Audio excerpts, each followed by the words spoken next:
జై గురుదత్త శ్రీ గురుదత్త. 1000 మందిలో ఒకడు కవి కాగలిగితే 1,00,000 మందిలో ఒక్కడు మాత్రమే వక్త కాగలుగుతాడు. ఇది నేననేది కాదండి, వెనకటి సూక్తిది. 1000 మందిలో ఒకడు కవి కాగలిగితే 1,00,000 మందిలో ఒక్కడు మాత్రమే వక్త కాగలుగుతాడు. వక్త అంటే చక్కగా భాష పట్ల అభినివేశం ఉండాలి. ఎంత చక్కగా మాట్లాడాలంటే భాష మాట్లాడితే వినేవాడికి మనస్సులోకి వెళ్ళిపోవాలి. అంత విధంగా మాట్లాడేవాడే నిజమైన వక్త. విభిన్నమైన రుచులు, అభిరుచులు, వయస్సులు గల శ్రోతలను ఆకట్టుకుని తాను చెప్పదలుచుకున్న విషయాన్ని స్పష్టంగా, ప్రణాళికాబద్ధంగా, ఆసుగా, అంటే అక్కడికక్కడికి ఆసుగా చెప్పడం, విసుగు పుట్టకుండా చెప్పడం, ఆకర్షించగలిగేలాగా చెప్పడం, ఇది సామాన్యమైన విషయం కాదు. అందుకనే 1,00,000 మందిలో ఒకటిగా ఉంటాడు వక్త ఎప్పుడు కూడా. ఈ శక్తి కలిగి ఉపన్యాసాన్ని ఒక కళగా రూపొందించి తన రామాయణ మహాభారత ఉపన్యాసాలతో అఖిలాంధ్ర శ్రోతలను తన కంచు కంఠంతో రేడియో తరంగాల ద్వారా ఉర్రూతలూగించి సాంప్రదాయ ఘన వాచస్పతి సమస్త సన్మంగళాని భవంతు మొదలుకొని స్వస్తి పలికే వరకు ప్రతి అక్షరం స్పష్టంగా, సూటిగా జన హృదయాల వరకు తీసుకెళ్లగలిగినటువంటి ఉపన్యాస కేసరి నేటి మన ప్రాతస్మరణీయులు పురాణ పండ సూర్యప్రకాశ దీక్షితులు గారు. అదేనండి, ఆయన పేరు మనం అందరికీ సుపరిచితమైంది. ఆయన పేరు ఉషశ్రీ. నేడు ఉషశ్రీ గారి వర్ధంతి సందర్భంగా వారికి నివాళులర్పిస్తూ వారి జీవిత విశేషాలను మనం తెలుసుకోవడానికి ప్రయత్నం చేద్దాం. మనల్ని నవమాసాలు కనిపించే తల్లి గురించి ఎంతో గొప్పగా చెప్పుకుంటాం. అది నిజం కూడా, చెప్పాలి కూడా. ఎందువల్లంటే తల్లే ప్రథమ గురువు, తల్లికే ప్రథమ స్థానం ఇవ్వాలి.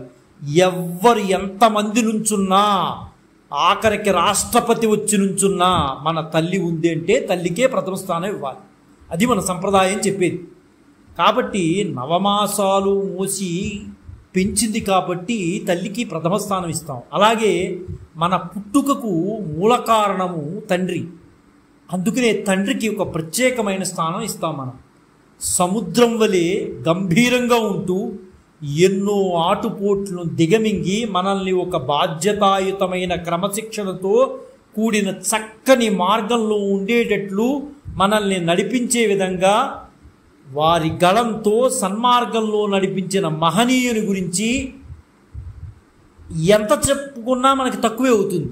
అటువంటి వారు నిజంగా గురువులుగా దొరకటం మన అదృష్టం. రేడియోలో తన గళంలో భారతాన్ని, ఇతిహాసాలని చెబుతూ ప్రతి ఒక్కరి మనసుల్లో వాటిని పాతుకుపోయేటట్లు చేసిన వారు ఉషశ్రీ గారు. తెలుగువారికి పరిచయం అక్కర్లేని పేరు ఉషశ్రీ గారు.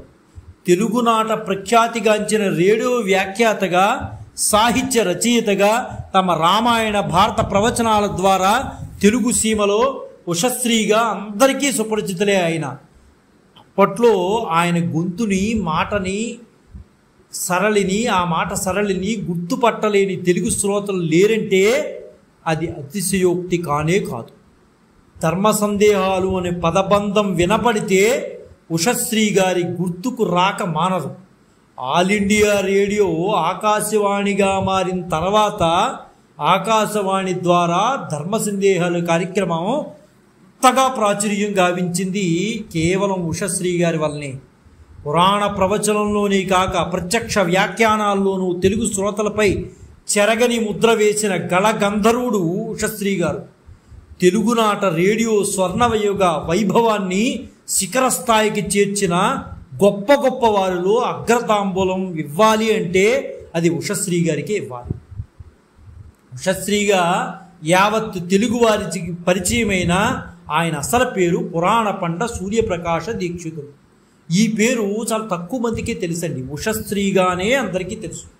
ఈయన పశ్చిమ గోదావరి జిల్లా కాకరపర్రు అగ్రహారంలో 1928 సంవత్సరం ప్రభవనామ సంవత్సర పాల్గొన బహుళ త్రయోదశి శుక్రవారం రోజున అనగా మార్చి 16, 1928న 28వ సంవత్సరంలో పురాణపండ రామమూర్తి కాశీ అన్నపూర్ణమ్మల ఇంట పెద్ద కుమారుడిగా జన్మించారు. బహుశా వారి నక్షత్రం పూర్వాషాఢ కానీ ఉత్తరాషాఢ కానీ అయ్యి ఉండొచ్చు. పూర్వాషాఢ శుక్రవారంతో వచ్చింది కనుకనే వారికి అంత పేరు ప్రఖ్యాతులు ఉన్నాయి. ఇప్పుడైనా గుర్తుపెట్టుకోండి, శుక్రవారం పూర్వాషాఢ నక్షత్రంతో పుట్టినవాడికి డబ్బు ఎలా ఉంటుందనే మాట పక్కన పెడితే పేరు అంత ఇదిగా మారిమోగిపోతుంది. నిజంగా ఆ బలము జాతక ప్రభావం అయ్యి ఉండవచ్చు. ఎందువల్లంటే శుక్రవారం పూర్వాషాఢ నక్షత్రంతో పుట్టినటువంటి వ్యక్తులు కాబట్టి నా పేరు ప్రఖ్యాతులు అలాగా నిలిచిపోయాయి చివరి వరకు కూడా. అయితే వారి తండ్రి గారు ఆయుర్వేద వైద్యులు. నిజానికి పశ్చిమ గోదావరి జిల్లా, తూర్పుగోదావరి జిల్లా అంటే పండితులకు ఆలవాలమండి. పండిత నిలయం ఎక్కడుంది అంటే అన్ని జిల్లాలు గొప్పవే, అన్ని జిల్లాల్లోనూ పండితులు ఉన్నారు. కానీ ఒక ముద్ర ఏంటయ్యా అంటే గోదావరి జిల్లాల్లో పండితులు ఎక్కువగా ఉంటారు. పశ్చిమ గోదావరి జిల్లా కాకరపర్రు పండితుల అగ్రహారం ఎప్పటి నుంచో నిలయం అయిందండి. ఎందరెందరూ మహానుభావులు పుట్టినటువంటిది ఆ స్థలం కాకరపర్రు. ఎందరో ఉద్దండ పండితులు ఘనపాటీలు కాకరపర్రు వారు అని గర్వంగా తలెత్తుకుని చెప్పుకుంటారు. ఎందుకంటే మహానుభావులు పుట్టినటువంటి నేల కాకరపర్రు. అక్కడ పుట్టిన మన గళగంధర్వులు పండితులు పురాణ పండ సూర్యప్రకాశ దీక్షితులు వారు అక్కడే పుట్టారు. వారు అక్కడే పసిపిల్లవాడిగా పారాడారు కూడా. కొద్ది కాలం తర్వాత తూర్పుగోదావరి జిల్లా ఆలమూరు గ్రామానికి ఈ కుటుంబం తరలి వచ్చేసింది. ఉషశ్రీ గారి తర్వాత ఆ ఇంట్లో 4 చెల్లెళ్ళు 4 తమ్ముళ్ళు అనుబంధంగా పుట్టారు. అందరికీ ఉషశ్రీ గారే పెద్దవారు, అన్నయ్య గారు. అన్నయ్య అంటే వాళ్ళందరికీ కూడా గౌరవంతో కూడినటువంటి భయం. అందరూ ఉషశ్రీ గారిని అన్నయ్య అని పిలవలేదు, అబ్బాయి అని ఆప్యాయంగా పిలుచుకున్నారు. ఉషశ్రీకి ఆయనకి తల్లి అన్నపూర్ణమ్మ గారు దైవ సమానం. నిజంగా తల్లి లేని లోటు ఖచ్చితంగా తల్లి లేనివాడికి తెలుస్తుందండి. తల్లి ఎలా ఉన్నా తల్లిని ఆదరించని వాడు పశువుతో సమానం. తల్లి విలువ తల్లి లేనివాడికి తెలుస్తుంది, ఆ బాధ ఏంటనేది. తల్లిని పోగొట్టుకుంటే మాటలంటే అది ఖచ్చితంగా అనుభవించి తీరాలి. కానీ ఉషశ్రీ గారికి తల్లి అంటే అన్నపూర్ణమ్మ గారు, తల్లి కాశీ అన్నపూర్ణమ్మ గారు. నిజంగా కాశీ అన్నపూర్ణమ్మగానే కొలిచేవాడు. ఆయన అంత దైవ సమానంగా చూసుకునేవాడు. చిన్ననాటి నుంచి తల్లికి వంటల్లో ఎంతో సహాయపడేవాడు. పచ్చళ్ళు రుబ్బేవాడు. తమ్ముళ్ళు చెల్లెళ్ళు ఆలనా పాలన ఉషశ్రీ గారే చూసుకునేవారు. వారందరికీ గోరుముద్దలు తినిపించి తానే తల్లి అయ్యాడు. అంత చక్కగా చెల్లెళ్ళని తమ్ముళ్ళని చూసుకునేటటువంటి అన్నయ్య ఉషశ్రీ గారు. ఆ పదవిని అంత చక్కగా పోషించాడు అన్నయ్య పాత్రని. విద్యాబుద్ధులు నేర్పించి గురువు అయ్యాడు. తండ్రి రామ్మూర్తి గారు రామాయణ మహాభారత ఉపన్యాసాలు ఇస్తూ ఇంటికి కావలసిన ఆదాయం సంపాదించేవారు. బహుశా తండ్రి యొక్క జీన్స్ ఈయనలో వచ్చాయనే ఖచ్చితంగా మనం అనుకోవచ్చు. అందువలన ఇంటి బాధ్యత పెద్ద కొడుకుగా ఉషశ్రీ గారు స్వయంగా స్వీకరించేవారు. ఆడుతూ పాడుతూ తిరగవలసిన వయస్సులోనే ఉషశ్రీ గారికి బాధ్యతలు ఎక్కువయ్యాయి. ఉషశ్రీ గారికి తల్లి నుంచి వచ్చిన సంస్కారం బహుశా కావచ్చు. ఎంత బాధ్యతగా ఉండేవారంటే అంత బాధ్యతగా చెల్లెళ్ళని తమ్ముళ్ళని చూసుకునేవాడు. నిజంగా తల్లి అంటే ప్రాణం అండి. తల్లి ఏ మాట చెప్పినా చేసేసేవాడు. ఏమైతేనేం వారి పట్ల కొంచెం కఠినంగా ఉండేవారు ఉషశ్రీ గారు. ఎందుకంటే ఏమాత్రమైనా తమ్ముళ్ళు చెల్లెళ్ళు కొంచెం గాడి తప్పుతున్నారంటే కొంచెం కఠినంగానే మాట్లాడేవాడు. ఆలమూరులో పురాణ పండవారి వీధి నేటికి అందరికీ సుపరిచితమేనండి. ఆ వీధి చివర ఉషశ్రీ గారి అడుగుల సవ్వడి వినిపిస్తే చాలు ఇంటిల్లిపాది గబగబ క్రమశిక్షణ పనుల్లో నిమగ్నమైపోయేవారు. అంత ఇదిగా ఉండేవారు. ఆయన ఎంత ప్రేమ చూపించేవారో కోపంలో కూడా అలాగే ఉండేవారు. ఎందువల్లంటే ఎక్కడ ఈ వీళ్ళు గాడి తప్పుతారో అని భయం. నాన్నగారేమో ఉపన్యాసాలకి వెళ్ళిపోతున్నారు. ఇంకా అమ్మకి అంతంత మాత్రం తెలుసు. అయితే ఈ క్రమంలో తమ్ముళ్ళు చెల్లెళ్ళు గాడి తప్పుతారేమో అని కొంచెం క్రమశిక్షణగా పెంచారు వాడిని. ఆ వీధిలో సంచరించే నిజంగా చెప్పాలంటే సునకాలు సైతం ఆయన వస్తున్నాడంటే పారిపోయేవి. అంత ఇదిగా ఉండేవన్నమాట ఆ రోజుల్లో. కుటుంబానికి సంబంధించిన అన్ని బాధ్యతలు స్వీకరించారు ఉషశ్రీ గారు. అలా స్వీకరిస్తూనే సాహిత్య వ్యాసంగంలో పూర్తిగా నిమగ్నమయ్యేవారు కూడా. బాల్యంలో తల్లి అలవర్చిన అక్షర దీక్ష ఉషశ్రీ గారిని తెలుగువారికి నిజంగా సుపరిచితుడయ్యేలాగా చేసిందేమో అని అనిపిస్తోంది. పోతన భాగవతం కంఠాపాఠంగా చేయించింది తల్లి. ఆ అక్షర దీక్షతోనే 3 పదులు నిండకుండానే వ్యాస భారత అనువాదంలో తండ్రి గారికి పూర్తిగా తోడుగా నిలిచారు మన ఉషశ్రీ గారు. సంపాదక బాధ్యత తీసుకుని వ్యాస భారతాన్ని సంపూర్ణంగా అనువదించారు. తండ్రి గారు గ్రాంధికంగా రాసిన వచనాన్ని సరళ వ్యవహారికంలోకి మార్చారు ఉషశ్రీ గారు. అప్పుడే ఉషశ్రీ గారి మదిలో బీజం పడింది. గ్రాంధిక భాషలు రాయటం వల్ల అందరికీ చేరువ అవ్వట్లేదు, దాన్ని సరళంగా మార్చితే అందరికీ చేరువవుతుందని ఉద్దేశపడింది. ఆ తర్వాత భారతాన్ని కనీసం 20 సార్లు రచించి ఉంటారు ఈయన. అంటే వాడుక భాషలో రాశారు, అందరికీ అర్థమయ్యేటట్లే అనమాట. ఉషశ్రీ గారి జీవితం నిజంగా చెప్పాలంటే నల్లేరు మీద నడక కాదండి. బాల్యం నుంచే ఎన్నో ఇబ్బందులు పడ్డాడు ఈ మహనీయుడు.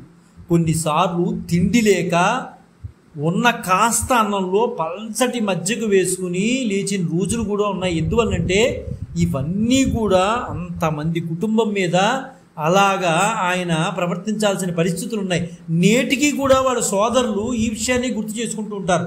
మా అన్నయ్య మా కోసం ఎంతో కష్టపడ్డాడు, మమ్మల్ని కొట్టి చదివించడం వల్లే మేమందరం ప్రభుత్వ ఉద్యోగాలు చేసి సుఖపడ్డామనే గొప్ప సంస్కారం ఉషశ్రీ గారి సోదరులకు సోదరులకు కూడా ఉంది అని చెప్పుకోవచ్చు. ఆ చెల్లెళ్లకు సోదరులకు ఉందండి. ఈ రోజు కూడా వాళ్ళకి అభిప్రాయం ఉంది. ఉషశ్రీ గారి సోదరులు వరుసగా వాళ్ళ పేర్లు పురాణపండ రాధాకృష్ణమూర్తి గారు, పురాణపండ కామేశ్వరరావు గారు, పురాణపండ రంగనాథ్ గారు, పురాణపండ రాఘవరావు గారు. ఇంకా చెల్లెల విషయం వస్తే అల్లంరాజు సుబ్బలక్ష్మి గారు, ద్విభాష్యం కామేశ్వరి గారు, కూచిబొట్ల రాజ్యలక్ష్మి గారు, అల్లంరాజు సూర్యప్రభ గారు. వీళ్ళందరూ కూడా నేటికి కూడా అదే మాట మాట్లాడతారండి. అన్నయ్య మీద ఎంత ప్రేమో వీరందరికీ కూడా. ఆ రోజున అంత క్రమశిక్షణగా మేము లేకపోతే నిజంగా గాడి తప్పేవాడమేమో. నిజంగా అన్నయ్య క్రమశిక్షణ నిజమైన శిక్షణ అని అనుకుంటారు ఈరోజు కూడా. ఆ సంస్కారం ఎంతమందిలో ఉంటుందండి? అంత గొప్ప సంస్కారం ఇంటిల్లిపాది ఉంది. అందరూ హాయిగానే జీవించేవారండి. మంచి పదవులతో వీళ్ళందరూ కూడా పదవీ విరమణ కూడా చేసి ఉన్నారు.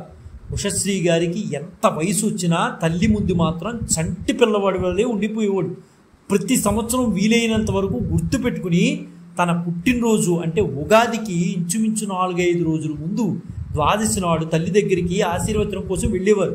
తల్లికి సాష్టాంగ ప్రణామం చేసి ఆవిడ చేత తలకు నూనె రాయించుకుని తలంటుకుని ఆ తల్లి ఇచ్చిన ధవళ వస్త్రాలు ధరించి నుదుటిన చిన్న కుంకుమ బొట్టు పెట్టుకుని ఆవిడికి ఆనందం కలిగిస్తూ తాను పరవశించిపోయేవాడు ఉషశ్రీ గారు. తల్లిని ఆయన చిన్నప్పటి నుంచి కూడా ఒక దేవతగా కొలిచాడండి. నిజంగా చెప్పుకోవాలంట, తల్లిని పూజించిన వాడు ఎప్పటికైనా ఉన్నత స్థితిలో వెళతాడు అంటానికి ఇది ఒక్కటే నిదర్శనం. చాదా నమాతుహు పరదైవతం. ఎంత చక్కగా మన సాంప్రదాయం చెప్పిందో అదే వీళ్ళను పాటించి చూపించాడండి మహానుభావుడిన. తల్లిని సాక్షాత్తు ఆ కాశీ అన్నపూర్ణమ్మగానే భావన చేసేవారు. అందున ఆవిడ వేషధారణ కూడా నిజంగా కాశీ అన్నపూర్ణమ్మ గారి వేషధారణ ఎలా ఉండేదంటే ఆవిడ కూడా పార్వతీదేవిలాగానే ఉండేది. నుదుటున వెడల్పుగా పెద్ద కుంకుమ బొట్టు, 2 ముక్కులకు ముక్కు పొడకలు, మధ్యన అడ్డబాసి, కాళ్లకు కడియాలు, కచ్చాపోసి కట్టుకునే చరీచీర, కళ్ళకు నిండుగా కాటుక, ముడి చుట్టిన జుట్టు. ఎవరైనా సరే ఆ తల్లిని చూస్తే నమస్కరించకుండా ఉండలేదు. అంత దివ్యమైన రూపం ఆవిడే. ఆ రూపంతో పాటు అందమైన మనస్సు కూడా భగవంతుడు ఆవిడకి ఇచ్చారు. ఆ తల్లి సుగుణాలను అందిపుచ్చుకున్నారు కాబట్టే మన ఉషశ్రీ గారు యావత్ ప్రపంచంలో ఉన్న తెలుగు స్త్రీమూర్తులను మనస్సులకు దగ్గరయ్యాడు మన ఉషశ్రీ గారు. జాతీయోద్యమ సమయంలో కాకినాడలో కాంగ్రెస్ పార్టీకి ప్రతినిధిగా పనిచేశాడు ఉషశ్రీ గారు. అదేవిధంగా ఉభయ గోదావరి జిల్లాలో అనేక వేదికలపై రామాయణ, మహాభారత, మహాభాగవతము ప్రవచనము ఎంత గొప్పగా చేసేవాడంటే ఆసుగా చెప్పేసేవాడు. ఏ విషయాన్నైనా సరే అక్కడికక్కడికి ఆ సందర్భోచితంగా మాట్లాడటం, ఆ మాట భగవంతుడిచ్చినటువంటి, ఆ వాగ్దేవి ఇచ్చినటువంటి వరం. అంత చక్కగా ఏమీ తెలియనటువంటి వాడికి కూడా అరటిపండు ఒలిచి పెడితే ఎలా ఉంటుందో అలా ఉండేది. ఆకాశవాణిలో పనిచేస్తున్నప్పుడు భారత రామాయణ భాగవతాలను ప్రతి వారం సీరియల్గా చెబుతూ అశేష తెలుగు శ్రోతలను ఉర్రూతలుగించాడు ఈయన ఉషశ్రీ గారు. పురాణాలను పుక్కుటి పట్టిన సాహితీ ద్రష్ట ఎవరయ్యా అంటే ఉషశ్రీ గారే. రామాయణ భారతాలు పనికిమాలిన గ్రంథాలని నిరసించేటటువంటి హేతువాదులను, అవి పరమ పవిత్రమైన మత గ్రంథాలను గుడ్డిగా ఆరాధించే ఛాందస్సులను ఇద్దరిని సమానంగా ఎండగట్టేసేవాడు. ఈ రామాయణ భారతాలంటే ఏమనుకుంటున్నారు మీరు? మానవ జాతి సర్వకాలాల్లోనూ సుఖ సంతోషాలతో శాంతులతో మనుగడ సాధించడానికి అవసరమైన విశేషాలను అందించే గ్రంథాలు మాత్రమే అని ఆయన నొక్కి చెప్పేవాడు. అందుచేత ఇవి ఇన్ని వేల సంవత్సరాలు జీవించగలిగాయి అంటే దానికి గల ప్రధాన కారణం అవే. ఈ ఉషశ్రీ గారు స్పష్టంగా యావత్ ప్రజలకు కూడా చాలా స్పష్టం చేసేవాడు. అంత చక్కటి గొంతుతో ఆయన ప్రజల మనస్సులో నింపాడు రామాయణ భాగవతాలంటే ఏంటి అనేది. రేడియోలో ఉషశ్రీ గారు ముందు అంటే ఈ ఉషశ్రీగా పేరు పొందక మునుపు కవిత్వము, గేయాలు, యక్షగానాలు, ఎన్నో కథలు రాసేవారు. ఎంఎస్కో వారు కూడా ఎన్నో ప్రచురించారు. రేడియోలో వార్తలు కూడా చెప్పేవాడు ఈయన. రేడియో నాటకాలు రాసేవారు. రేడియోలో నాటకాల్లో కూడా పాల్గొనేవాడు. ఎందుకు భగవంతుడు అనుగ్రహం ఏంటో 1973లో రేడియోలో భారత ప్రవచనం ప్రారంభించారు. ఉషశ్రీ గారి పురాణ ప్రవచనాలు వారానికి ఒకసారి ఆదివారం మధ్యాహ్నం 12 గంటలకు వచ్చేది. అప్పట్లో దూరదర్శన్ లేదు. ఉషశ్రీ గారి పురాణ ప్రవచనాలు వారానికి ఒకసారి ఆదివారం మధ్యాహ్నం 12 గంటలకు వచ్చేది. ఆయన ఉచ్చారణ ఎంత గంభీరమో, రచనా శైలి కూడా అంతటి నారికేళపాకంలాగా ఉండేది. శ్రోతలు రేడియో ముందు అలా కదలకుండా ఉండిపోయేవారు. ఆయన కవిత్వం రాసే రోజుల్లో మాట్లాడే తీరికి, తర్వాత జనాదరణ పొందడానికి ఆయన సరళమైన మాటల్లో పెట్టి మాట్లాడటం అలవాటు చేసుకున్నారు. గ్రాంధికాన్ని పక్కన పెట్టి సరళమైన మాటలతో మాట్లాడటం వల్ల జనాకర్షణ పొందగలిగాడు ఉషశ్రీ గారు. భగవద్గీతను, సుందరకాండను పండిత పామరులను అరలించేలాగా, అందరికీ అర్థమయ్యేలాగా ఆయన అందరి ముందు అలా పెట్టించాడు. ధర్మ సందేహాల కార్యక్రమం రేడియోలో వస్తుంటే పండిత పామరులు భేదం లేకుండా అందరూ కూడా రేడియోకి అతుక్కుపోయేవారు. పండితులు అయితే ఏమి చెప్తాడో చూద్దామని ఉండేవారు. పామరులు అయితే బాగా చెప్తున్నారు అని వినేవారు. ఏదైనా సరే అందరినీ ఆకర్షించి అలా కట్టిపడేసిన వాడు ఉషశ్రీ గారు. ఆయన కార్యక్రమం ప్రారంభం అయింది అంటే రిక్షా కార్మికులు మొదలుకొని రోడ్లపై నడిచేవాడు కూడా ఆగి రేడియో ఉన్న షాపు వద్దకు వెళ్ళి వినేవాడు. రోడ్లపై జనసంచారం అసలు ఉండేదే కాదు. ఏదో కర్ఫ్యూ పెట్టినట్టుగా ఉండేది. ఆదివారం మధ్యాహ్నం వచ్చిందంటే నేటి క్రికెట్ మ్యాచ్కి మించిన ప్రజాదరణ పొందిన కార్యక్రమం ధర్మ సందేహాల కార్యక్రమం. మొదట శనివారం నాడు 10 నిమిషాల కార్యక్రమం మొదలయ్యి తర్వాత శ్రోతల కోరికపై అరగంట, ఆ తర్వాత ఆదివారం మధ్యాహ్నం 12 గంటలకు మార్చక తప్పలేదు ఆకాశవాణి కేంద్రానికి. అంత శ్రోతలు రాసేసేవారు, కార్డులు రాసేసేవారు. ఎంత బాగా చెప్పారు, ఎంత బాగా చెప్పారు. ఆయన కార్యక్రమం దాదాపు ఆదివారం నాడు గంటకు పైగా మార్చగలిగారంటే అసలు ఎంత అద్భుతమైన విషయం అండి. మే 5, 1956 సంవత్సరంలో పల్లెపాలెంలో, అంటే ఉషశ్రీ గారి భార్య గారి ఊరు పల్లెపాలెంలో ఉషశ్రీ గారికి వివాహం అయింది. నిజానికి ఆయన మధ్యస్థ విద్యలో ఎన్నోసార్లు అపజయం పొందిన, అంటే నాటి ఇంటర్మీడియట్ మధ్యస్థ విద్యలో అపజయం పొందిన, సాహిత్యంలో మాత్రం గెలుపు పొందారని చెప్పుకోవాలి. సాహిత్యం మీద ఉన్న ఇంట్రెస్ట్ ఆయన్ని మధ్యస్థ దశ చదువులు మాత్రం అంతంత మాత్రంగానే సాగిందనే చెప్పుకోవాలి. విశ్వనాథులు వారు అంటే ఆయనకి అమితమైన ప్రేమ. దాంతోపాటు శ్రీశ్రీ గారు, దేవులపల్లి కృష్ణశాస్త్రి గారు, వీరంటే అదేవిధంగా జంజాల పాపయ్య శాస్త్రి గారు అంటే అమితమైన ప్రేమ. ఉషశ్రీ గారికి రాజమహేంద్రవరంతో కూడా అనుబంధం ఎక్కువగానే ఉందండి. ఎందువల్లంటే 1958 సంవత్సరంలో రాజమహేంద్రవరం ఆర్ట్స్ కళాశాలలో ఆయన ట్యూటర్గా పనిచేశారు. ఎందువల్లంటే ఆయన BA పూర్తి చేసుకున్న తర్వాత 58లో రాజమహేంద్రవరం ఆర్ట్స్ కళాశాలలో ట్యూటర్గా పనిచేశారు. పెళ్ళి అయిన 2 ఏళ్లకే ఉషశ్రీ గారికి బిడ్డ పుడితే కంగారుగా దానిమ్మ పళ్ళు తీసుకుని పల్లెపాలెం బయలుదేరారు ఈయన. అయితే పల్లెపాలెం వెళ్ళాలంటే ఈ రోజుల్లోగా సులభమైన రీతి కాదు. యానాం నుంచి వెళ్ళాలి, మళ్ళీ మధ్యలో నడవాలి కొంత దూరం. అలా నడుచుకుంటూ కంగారుగా వెళితే పల్లెపాలెంలో మొదటి 2 వీధుల్లో కృష్ణావధానులు గారు ఉండేవారు. ఆ కృష్ణావధానులు గారు ఉత్తండ పండితులండి. పల్లెపాలెనికే ఉత్తండ పండితుడు కృష్ణావధానులు గారు. వారు ఉషశ్రీ గారిని చూసి, ఏమయ్యా దీక్షితులు, ఏమిటి ఇప్పుడైనా రాక నువ్వు? ఏమి ఆడబిడ్డ పుట్టిందయ్యా, పండెంటి ఆడబిడ్డ పుట్టిందయ్యా, మీ అమ్మాయి నిజంగా పండులాగా ఉందయ్యా అనగానే ఆయన తీసుకొచ్చిన దానిమ్మ పళ్ళు అవధాని గారి దగ్గర పెట్టి నమస్కరించారు. అప్పుడు వెంటనే అవధాని గారు, దానిమ్మ లాంటి బిడ్డ పుట్టిందయ్యా, అందుకనే దానిమ్మ ఇచ్చావు కదా నువ్వు, ఈ బిడ్డ డాక్టర్ అవుతుంది అన్నాడు. నిజంగా ఆమె డాక్టర్ అయింది, గాయత్రి గారు. ఉషశ్రీ గారితో చాలా అనుబంధం అందరికీ ఉండేదండి. ఉషశ్రీ గారికి 4 ఆడపిల్లలు, అయినా ఏనాడు కూడా ఆయన భయపడలా, అంత ధైర్యంగానే ఉండేవాడు.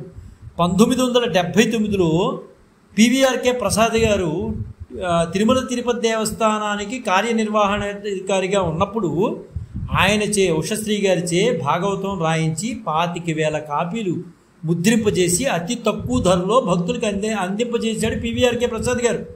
నిజంగా అది గొప్ప విషయం అండి. పివిఆర్కే ప్రసాద్ గారి యొక్క కృషి ఇక్కడ నిజంగా మనం పొగడాలి. అది ఎవరిని పెట్టుకుంటే బాగుంటుందంటే ఉషశ్రీ గారు అవుతేనే బాగుంటుందని ఉషశ్రీ గారిని పెట్టుకుని రాయించి తక్కువ రేట్లకి జనానికి పంపించాడంటే నిజంగా ఈ సందర్భంలో పివిఆర్కే ప్రసాద్ గారికి ధన్యవాదాలు తెలియజేసుకోవాలండి అందరం కూడా. అయితే ఆయన 2.5 రూపాయలకు విడుదల చేసిన పుస్తకాన్ని తర్వాత వచ్చిన వారు 9 రూపాయలు చేశారు. భారతం రామాయణాలు కూడా 10,000 ప్రతులు ముద్రించి కృష్ణా పుష్కరాల సమయంలో విడుదల చేశారు. ఉషశ్రీ గారి రచనలో మహాభారతం 4 సంపుటాలు, సుందరకాండ, కృష్ణావతారం, ఇంటింటా ఉండవలసిన ఉషశ్రీ గారి రచనలండి. నిజంగా చెప్పాలంటే ధర్మ సందేహాలు మొదలైన పుస్తకాలు కూడా ఆయన రాయడం జరిగింది. గోదావరి నదిపై రోడ్డు రైలు వంతెన ప్రారంభోత్సవం, భద్రాద్రి రామయ్య కళ్యాణం, కృష్ణా పుష్కరాల ప్రత్యక్ష వ్యాఖ్యానం తదితరాలు ఆయన కీర్తి కిరీటంలో కలికితురాళ్ళుగా మనకి నిలిచిపోయాయండి. ఆయన విషయంలో సహదేవుడు నక్సలైట అన్న ఆయన విశ్లేషణ ఎంత అద్భుతంగా ఉందంటే అంత అద్భుతంగా ఉంటుందండి. అదేవిధంగా అర్జునుడు విడిచిన బాణంతో సైంధవుడు శిరస్సు సచిన్ టెండూల్కర్ కొట్టిన బంతిలాగా ఎగిరిపడిందని చేసిన సందర్భోచిత వ్యాఖ్యలు అందరినీ కూడా ఉర్రూతలూగించేయండి. ఆ రోజుల్లో ఆయన ఉపన్యాసాలు విని మళ్ళీ మళ్ళీ వినాలనుకునేవారు జనం, అంత అద్భుతంగా చెప్పేవాడు ఉపన్యాసాన్ని. ఉషశ్రీ గారికి 4 కూతుళ్ళు, చివరి 2 పిల్లలకి కూడా 1990లో వివాహం జరిగిందండి. నిజానికి ఉషశ్రీ గారి శరీరం బాగా అలిసిపోయేదండి. ఎందువనంటే చాలా గట్టిగా చెప్పేవాడు ఆయన.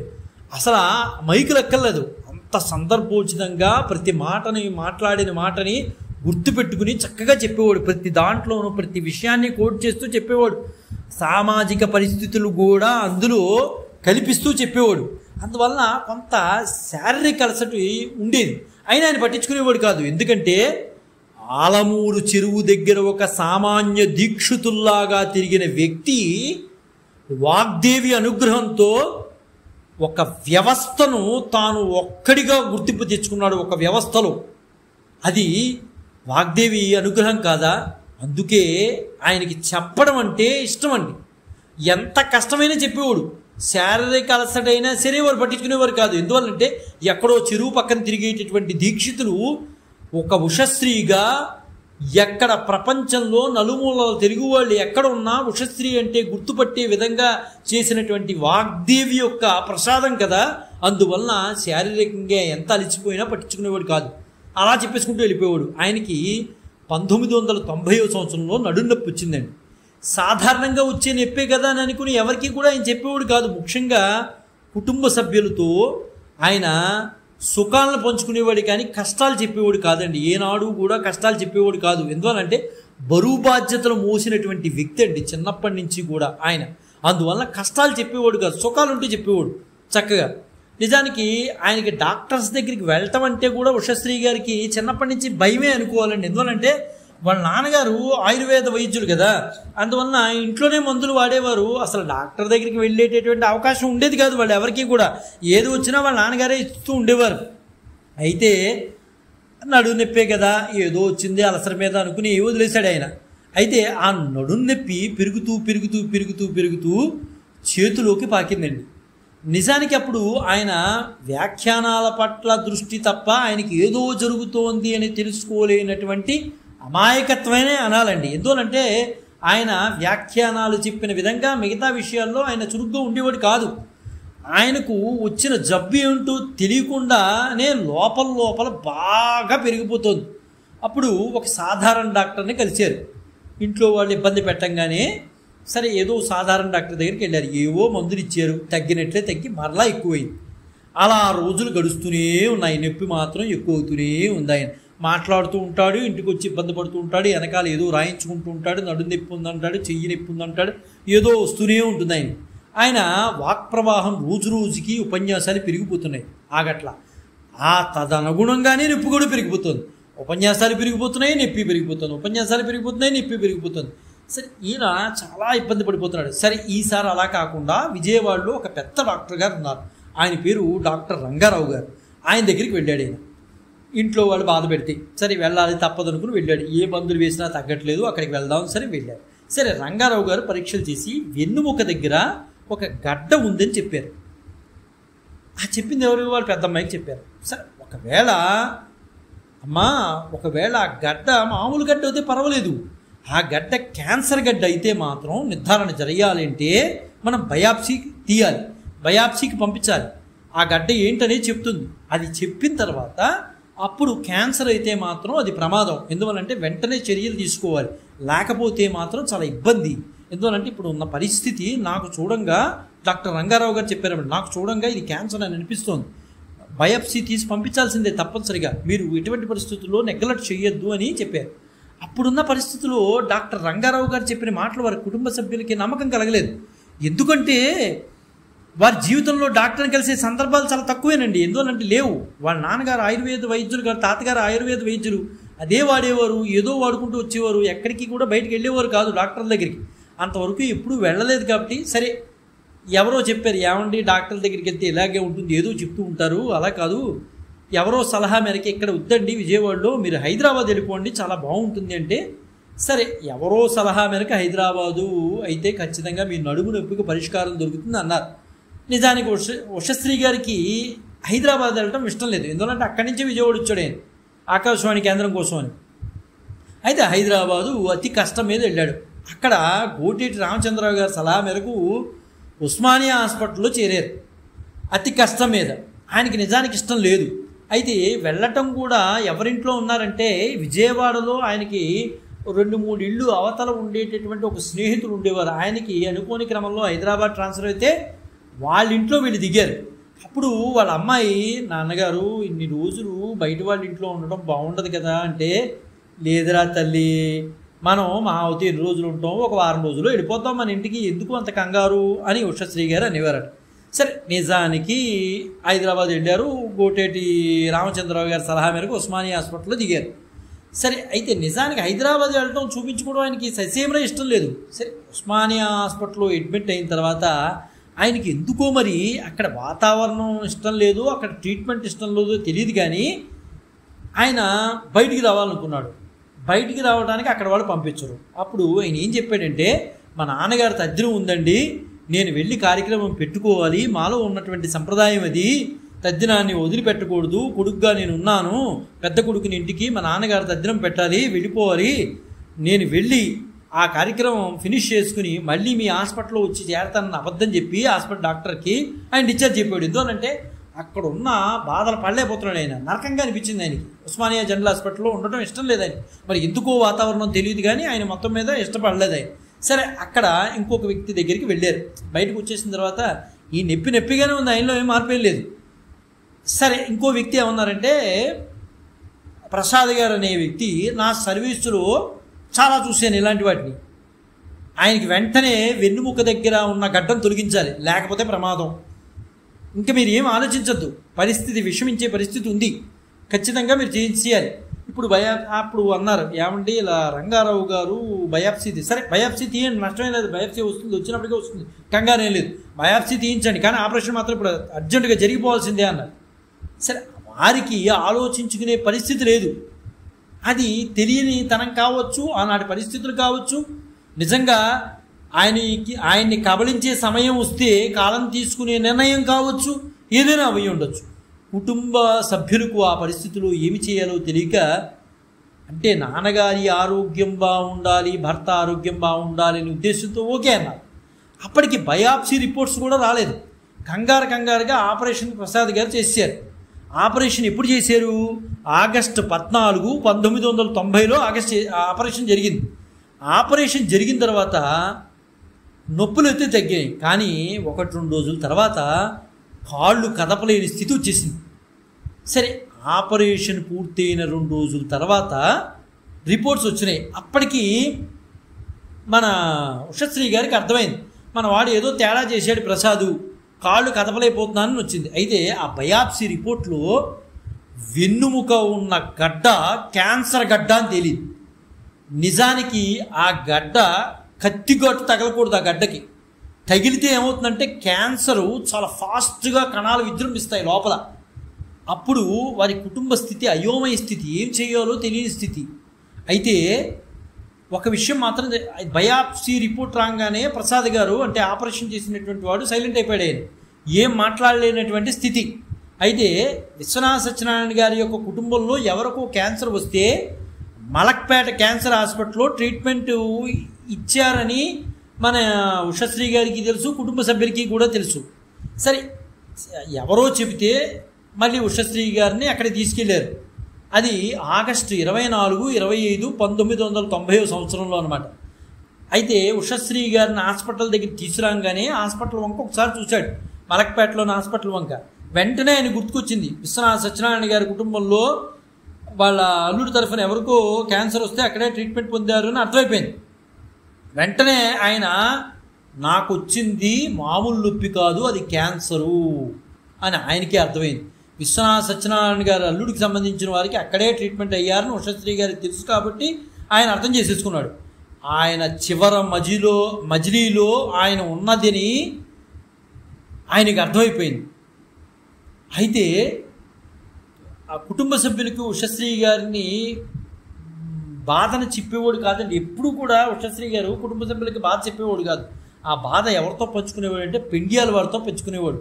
పెండియాల వారితోనే ఏ విషయాన్నైనా చెప్పేవాడు.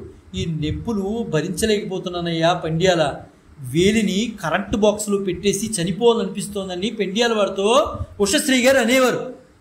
ఎంత ఇబ్బంది పడుతున్నా ఆయన కుటుంబ సభ్యులతో ఏనాడు కూడా ఆయన బాధను చెప్పలేదండి.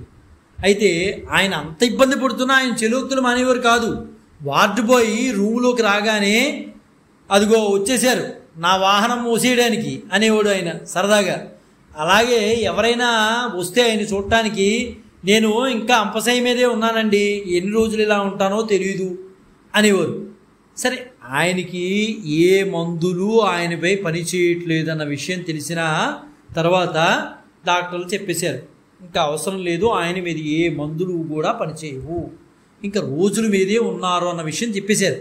ఉషశ్రీ గారికి పచ్చి నిజం ఆయనకి చెప్పలేదు, మందులు రాశారు, వాళ్ళ ఇంట్లో వాళ్ళకి చెప్పేశారు ఆ పచ్చి నిజం అనేది. ఆయనకి ఉపయోగం లేదు, మీరు తీసుకెళ్ళిపోండి విజయవాడ. అప్పుడు వెంటనే వాళ్ళు ఏం చెప్పారంటే ఉషశ్రీ గారికి, విజయవాడలోనే మందులు వాడమన్నారు డాక్టర్లు, మళ్ళీ మీరు చెప్పినప్పుడు తీసుకురమ్మన్నారు అని చెప్పేశారు. సరే, అలా ఓకే అనుకున్నారు ఉషశ్రీ గారు. వాళ్ళు చెప్పిన మాట నమ్మి ఓకే అన్నారు. అది సెప్టెంబర్ 8, 1990న ఒక రోజు ముందు ట్రైన్ రిజర్వేషన్ చేయించారు. అంటే సెప్టెంబర్ 7వ తేదీ 6వ తేదీనే చేయించేశారు రిజర్వేషన్. సరే, ఉషశ్రీ గారు భార్య గారు సెప్టెంబర్ 7వ తేదీన 1990 సంవత్సరం సెప్టెంబర్ 7వ తేదీన, అంటే సరిగ్గా ఇదే రోజు అనమాట, ఇదే తేదీ, ఎవరో ఇంట్లో నివాసం ఉంటున్నారు కదండి వాళ్ళు. సరే, ఆ ఆడవారికి పసుపు కుంకుమ చీర పెట్టడానికి మన ఉషశ్రీ గారి భార్య గారు వెళ్ళారు. ఇంకా డిశ్చార్జ్ అయిపోతున్నాం, రేపు వెళ్ళిపోతున్నాం కాబట్టి 8వ తారీఖు రిజర్వేషన్ అయిపోయింది, మనం వెళ్ళిపోతున్నాం, అందులో ఒకసారి చీర పసుపు కుంకుమ గాజులు అన్నీ ఆవిడకి ఇచ్చేసి వద్దాం ఆడవాడికి అని చెప్పేసి. అంత గొప్ప సంస్కారం చూడండి, అంత బాధలో కూడా సంస్కారం వేళ్ళ ఆ ఇంట్లో ఆడవారికి పెట్టి రావాలని చెప్పి ఆవిడ వెళ్ళారు. అంతవరకు దగ్గర ఉన్నటువంటి పెండియాల గారు మొట్టమొదటి నుంచి చివరి వరకు ఆయన పక్కనే ఉండేవాడండి. పెండియాల గారు అంతవరకు ఉన్న ఆయన బాత్రూమ్ లోపలికి వెళ్ళాడు. అయితే ఉషశ్రీ గారి పెద్దమ్మాయి డాక్టర్ గాయత్రి గారు మాత్రం ఉషశ్రీ గారి దగ్గరే ఉన్నారు. ఆమె వెంక చూస్తున్నారు ఉషశ్రీ గారు. వెంటనే గాయత్రి గారు, నాన్న ఏం కావాలి నాన్న మీకు అని అమాయకంగా అడిగారు గాయత్రి గారు. ఆయన చెప్పినట్టుగా కాంప్లెన్ అని అడిగారు. అది కలుపుకుని ఆమె గాయత్రి గారు వచ్చారు. ఇవ్వగానే నోట్లో 2 స్పూన్స్ వేసుకున్నారు. ఇలా వేశారు, 2 స్పూన్స్ కాంప్లెన్ వేశారు. అలా లోపలికి వెళ్ళిందో లేదో వేసుకున్నది వేసుకున్నట్లుగానే బయటకు వచ్చేసింది. వాగ్దేవి వరంతో యావత్ ప్రజలను వారి మధురమైన కంఠంతో మంత్రముగ్ధులను చేసిన గళం ఆగిపోయిన చివర క్షణాలు, ఏమి చెయ్యాలో తెలియని వారి పెద్దమ్మాయి గాయత్రి నిస్సహాయ స్థితి. ఏ ప్రజలైతే వేన్నోళ్ల కొనయాడారో ఆ గొంతుక తెరవని చీకటి రోజు సెప్టెంబర్ 7, 1990వ సంవత్సరం. ఈ వార్త దావానలంలాగా వ్యాపించి ఆయన్ని ఆరాధించే వ్యక్తుల కళ్ళ నీరు కార్చని వారు లేరంటే అతిశయోక్తి కాదు. ఆయన్ని విమర్శలు చేసిన వారు కూడా ఆయన గొప్పతనం గురించి కథలుగా చెప్పుకున్నారు. ఆ రోజు సెప్టెంబర్ 7, 1990 రాత్రి అంబులెన్స్లో హైదరాబాద్ నుంచి విజయవాడ బయలుదేరారు. హైదరాబాదు వెళ్లే సమయంలో కారులో వెళ్ళిన ఉషశ్రీ గారు చివరికి అచేతన శరీరంతో అంబులెన్స్లో విజయవాడ చేరారు. అశేష ప్రజానికం ఆయనకి అశ్రు నివాళులు ఇచ్చారు. ఆయన ఆ రోజుల్లో ఏ మాధ్యమాల ద్వారా ఎదిగారో ఆ మాధ్యమాలు వారి గౌరవ సూచకమైన నివాళులు అర్పించారు. ఎక్కడ విద్య ఉన్నదో అక్కడ వినయం చూపే మహామనీషి ఉషశ్రీ గారు. సంస్కృతిని సంప్రదాయాన్ని పాటించుట చాదస్తం కాదని గొంతెత్తి చాటిన ఉషశ్రీ గారు కానరాని లోకాలకు వెళ్ళిపోయారు. నిజంగా ఉషశ్రీ గారిని గణిత సూత్రంలో చెప్పాలంటే ఉషశ్రీ ఈజ్ ఈక్వల్ టు సంప్రదాయం ప్లస్ విప్లవము. ఇంతకన్నా ఉషశ్రీ గారి గురించే నిర్వచనం ఎవ్వరూ ఇవ్వలేరండి. ఉషశ్రీ ఈజ్ ఈక్వల్ టు సంప్రదాయం ప్లస్ విప్లవం. ఇది వాస్తవం అండి. తెలుగువాడి గుండె చప్పుడు ఉషశ్రీ, తెలుగువాడి నడవడిక ఉషశ్రీ, తెలుగువాడి ఆత్మగౌరవం ఉషశ్రీ. ఈ విధంగా తెలుగు జాతి ఉషశ్రీకి నీరాజనాలు పట్టారు. ఉషశ్రీ ప్రవచనం చెబుతున్నంతసేపు రేడియోకి హారతలు ఇచ్చేసేవారండి. వీధులన్నీ నిర్మానుష్యంగా కర్ఫ్యూ వాతావరణాన్ని తలపించేవని శ్రీ శ్రీ శ్రీ లక్ష్మణ యతీంద్రులు స్వయంగా వేదికల మీద చెప్పారు మహానుభావులు. ఏ శుభముహూర్తాన ఉషశ్రీ మహాభారత రచన ప్రారంభించారో ఉషశ్రీ శ్వాస ఆగే వరకు ఆ రచన కొనసాగుతూనే ఉంది. ఉషశ్రీ గారు 1990 సెప్టెంబర్ 7వ తేదీ అంటే సరిగ్గా ఇదే రోజు కన్ను మూసే నాటికి ఆకాశవాణిలో భాగవతం ప్రసారం అవుతూనే ఉంది. ఉషశ్రీ గతించిన 3-2 నెలల వరకు ఈ ప్రవచనం కొనసాగుతూనే ఉంది. ఉషశ్రీ గారు రామాయణ భారతాల ద్వారా వాల్మీకి వ్యాసులను తెలుగువారి గుండెల్లో నింపాలనుకున్నాడంతే, నింపేశాడు కూడా. ఇక తాను వచ్చిన పని పూర్తయిందనుకున్నారో ఏమో ఆ ఋషులనే చేరుకున్నాడు. బహుశా ఉషశ్రీ తన గంభీర గళంతో ఆ ఋషుల రచనను వారికే వినిపిస్తూ వారి ఆశీర్వాదాన్ని పొందుతున్నారేమో అని నా భావన అయితే మాత్రం ఉందండి. ఒక గొప్పవాని యొక్క చరిత్ర మనతో ఆగకూడదు. 10 మందికి పంచాలనే తపంతో వారి వర్ధంతి సందర్భంగా ఆ మహనీయుని జీవిత విశేషాలను మీతో పంచుకునే అదృష్టం నాకు కలగటం నా భాగ్యంగా భావిస్తూ, భావి భారత పౌరులుగా తీర్చిదిద్దబడుతున్న మన పిల్లలకు ఇటువంటి మహానుభావుల వాక్కుల వలనే నాన్న ఈరోజు మన సంస్కృతి సంప్రదాయాలు నిలబడ్డాయని ఖచ్చితంగా చెప్పాలి. పాశ్చాత్య విష సంస్కృతిలో మనం కొట్టుకుపోకుండా మన సంప్రదాయ విలువలను చాటి చెప్పిన మహోన్నతుడు ఉషశ్రీ గారు. మనస్సున్న నిజంగా ప్రతి ఒక్కరూ కూడా ఈరోజు ఆ మహనీయుడికి ఉషశ్రీ గారికి నివాళులు అర్పించాలని మనసారా కోరుకుంటూ, జై గురుదత్త శ్రీ గురుదత్త శ్రీపాద శ్రీవల్లభ జననదాసుడు మానికొండ రాజశేఖర శర్మ రాజమహేంద్రరావు. స్వస్తి.